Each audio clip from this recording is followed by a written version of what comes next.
जय मसीह भाई और बहनों, अगर आपको मेरा वीडियो पसंद है तो एक लाइक करके मुझे सपोर्ट करिए भाई लोग। और हाँ, चैनल को सब्सक्राइब करना बोले तो चलते हैं वीडियो स्टार्ट करते हैं।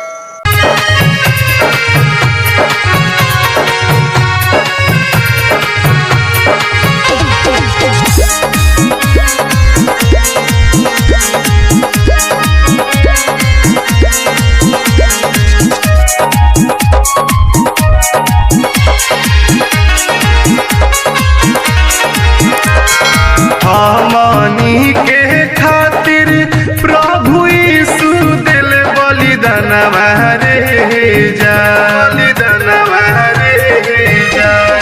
हमनी के खातिर प्रभु यीशु दिल बलिदानवा रे जान दिहले बलिदानवा रे जान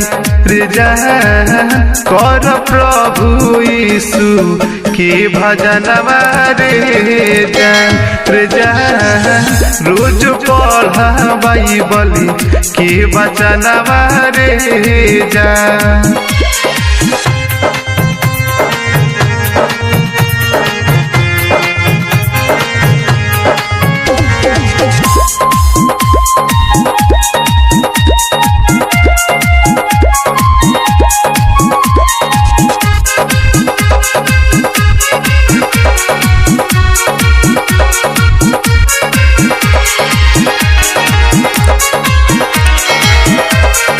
पिता परम सबर दिहल जगत के ललनवा रे जान,